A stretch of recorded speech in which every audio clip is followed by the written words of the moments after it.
Welcome to What Do You Understand, brought to you by Global Partners for Development. I'm your host, Ria Pullen, and together we'll explore the world of philanthropy and development, confronting global disparities and the impacts of our collective efforts. Joining me is my co-host, Daniel Casanova, the Executive Director of Global Partners for Development. So, are you ready to question what you understand? Let's dive right in.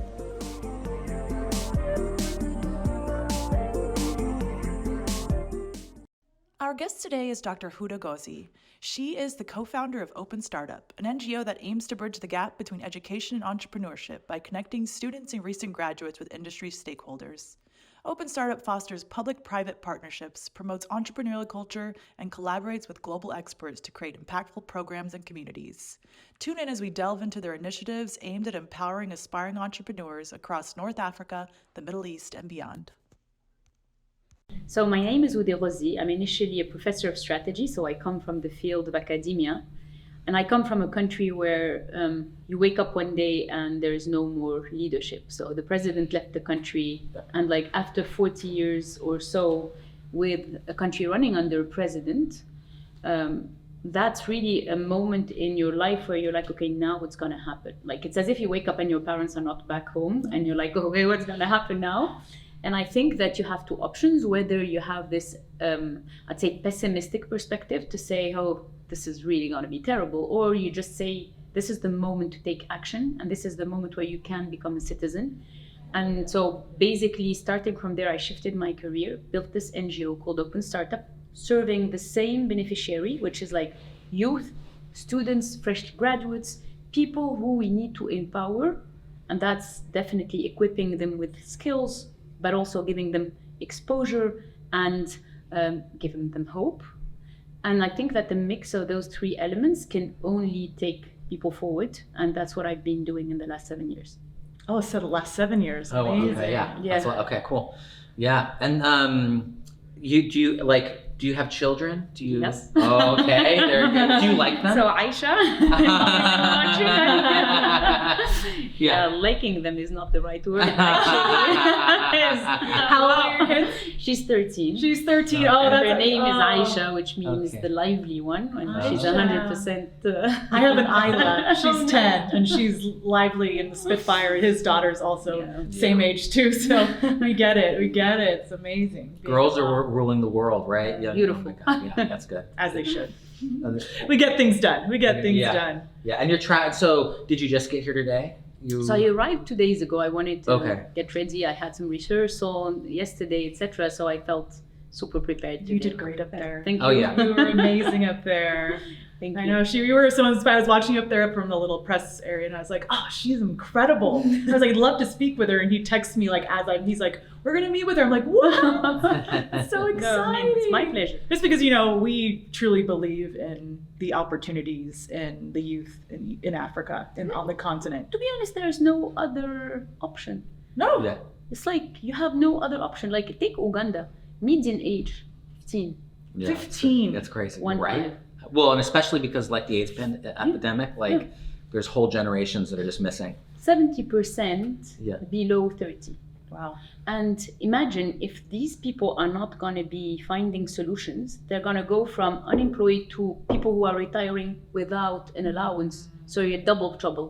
right? It's like Yeah. you really need to be part of the solution in Africa. And the solution is, like as of today, when you look at like the media, you see boat people, you see kids running in the dust, but you don't see a narrative. And I think that that's really what's missing. And that's why I'm very happy to be here, is to tell you, I've been working in Africa for 7 years now.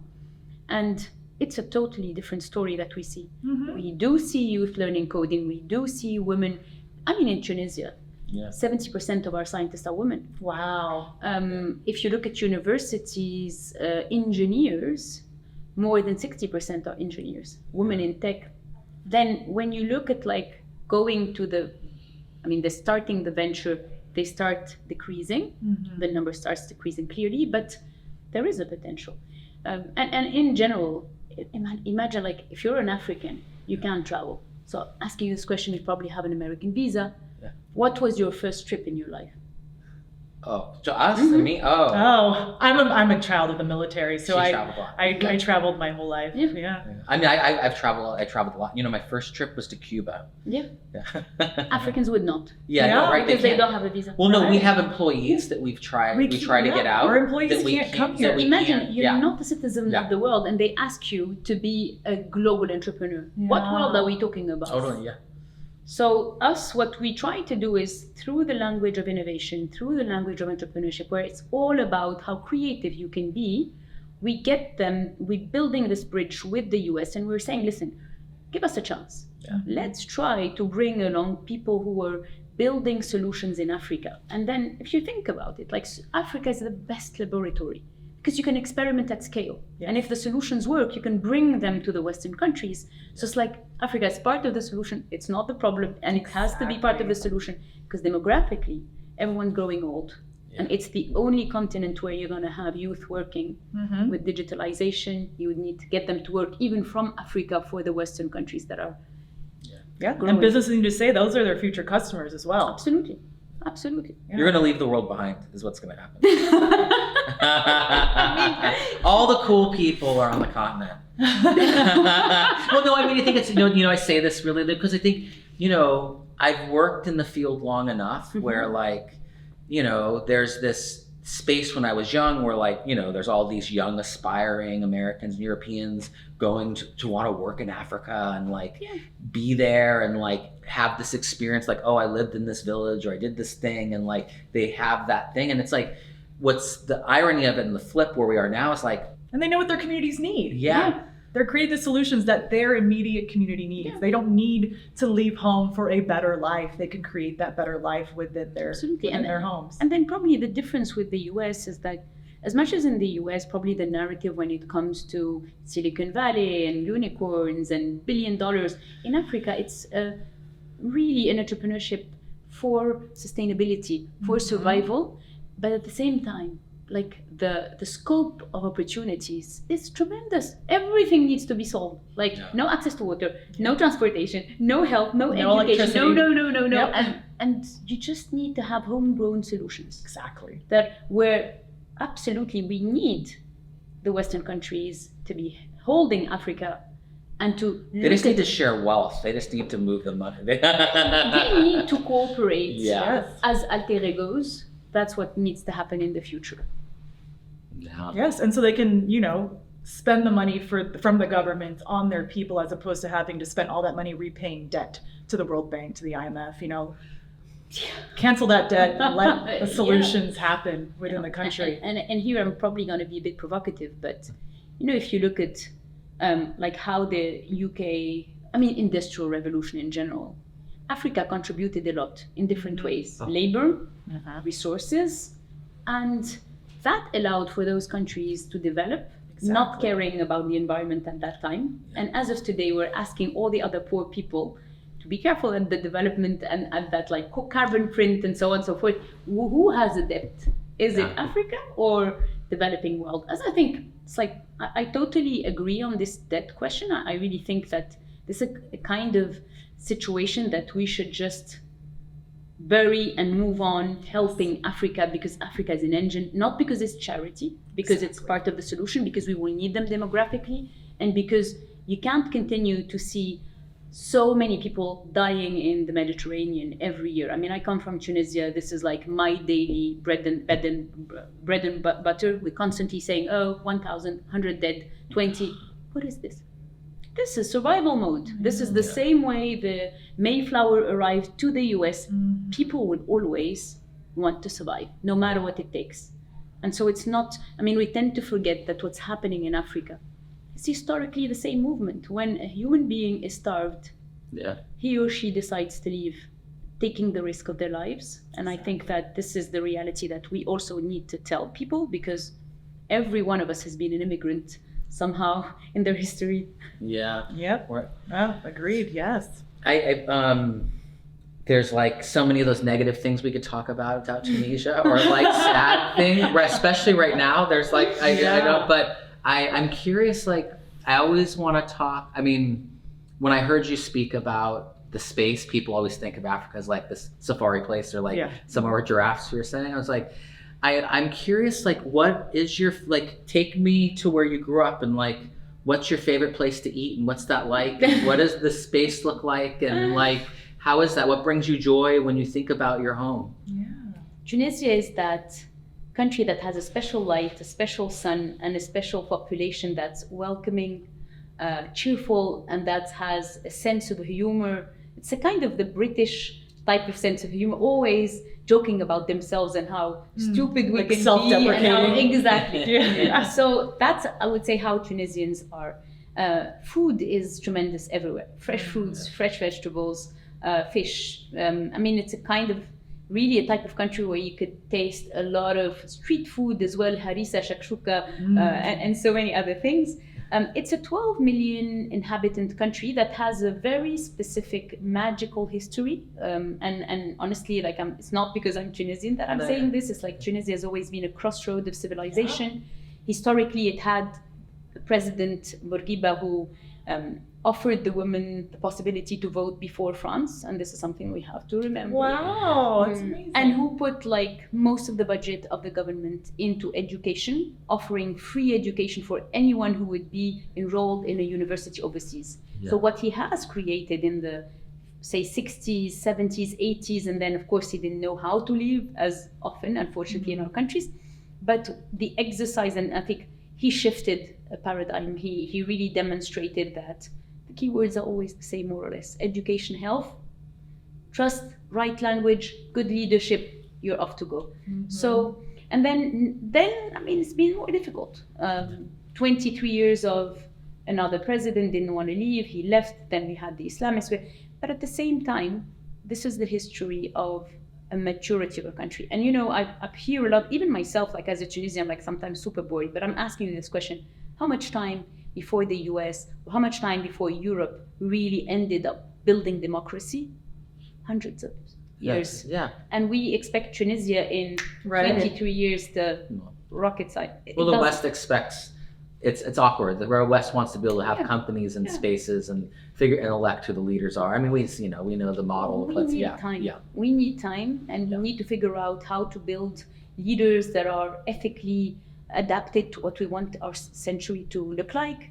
We need time to build the right political model, and we need also countries that really try to help us move into a model that we can that adapts to the way our population sees things happen. And at the same time, Tunisia is like that country that's super open, like 3,000 years of civilization under which we had the Romans, the Phoenicians, you name it. Everyone was at one point of time in Tunisia. So you really feel it. And I think that's, if you say, what's Tunisia, I would say it's really this openness of a country that has in its DNA openness as a core value.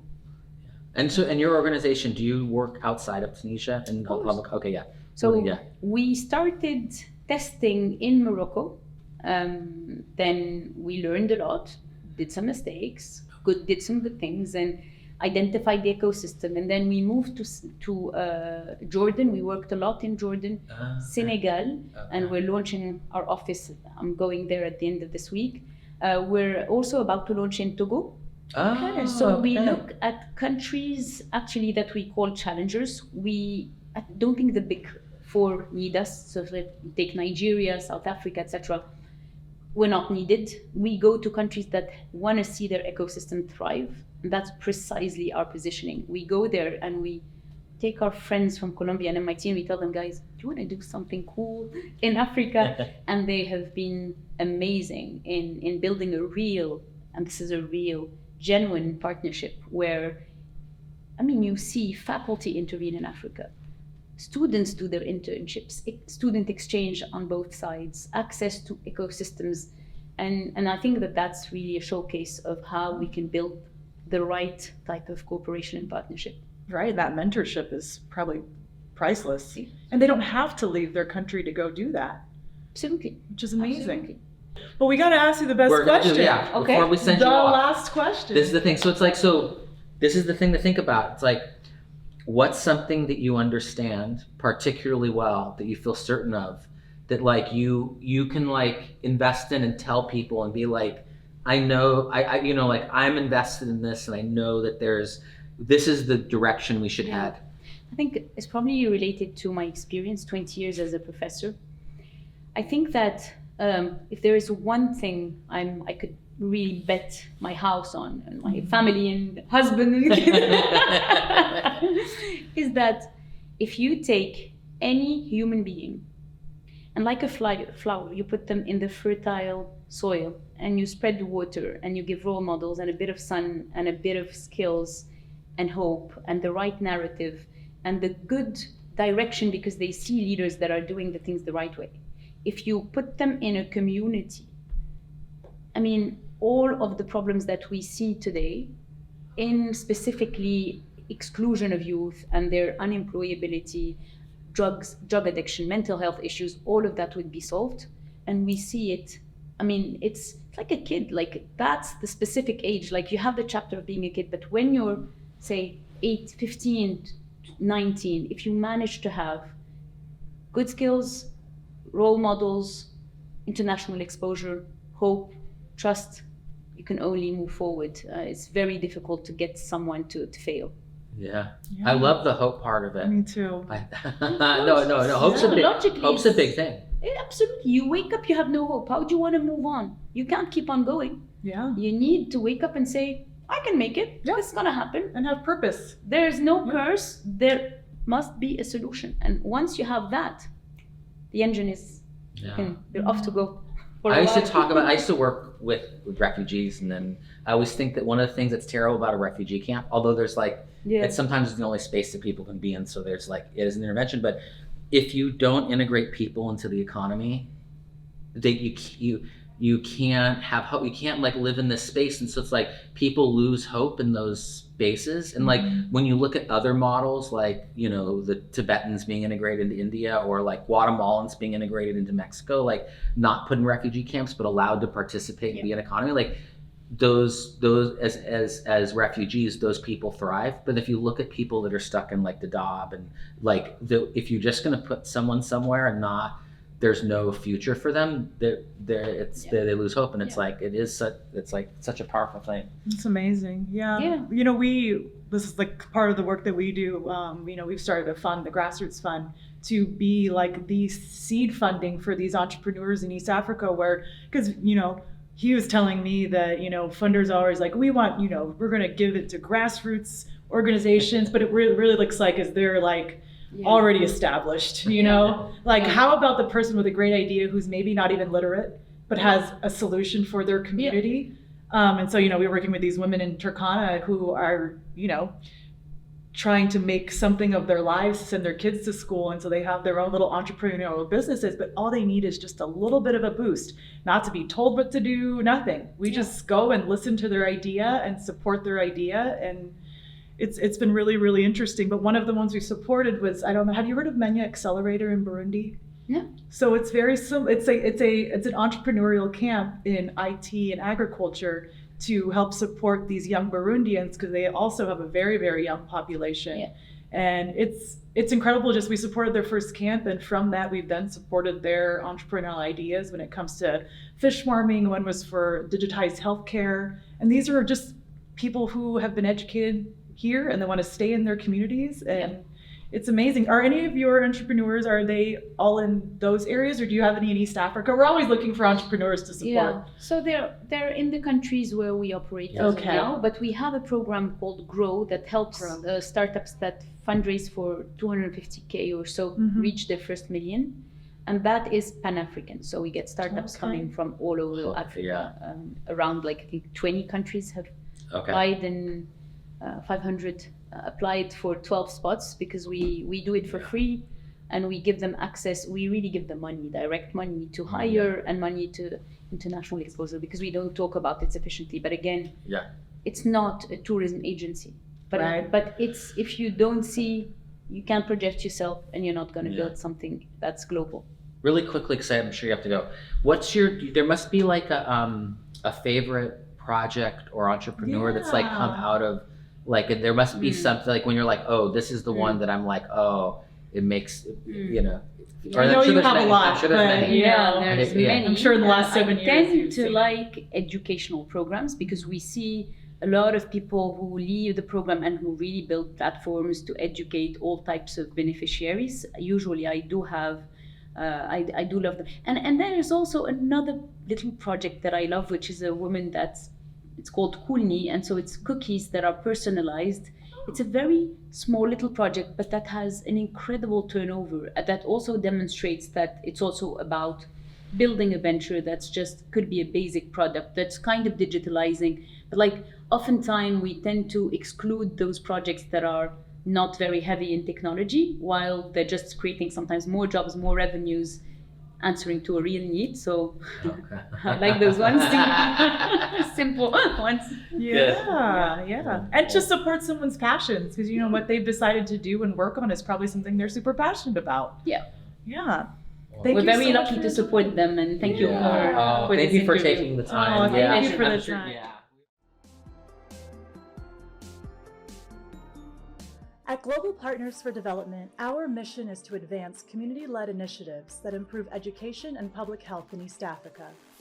We envision a world in which every East African community has the capacity to implement dynamic, sustainable solutions to the challenges they face. To learn more, visit gpfd.org.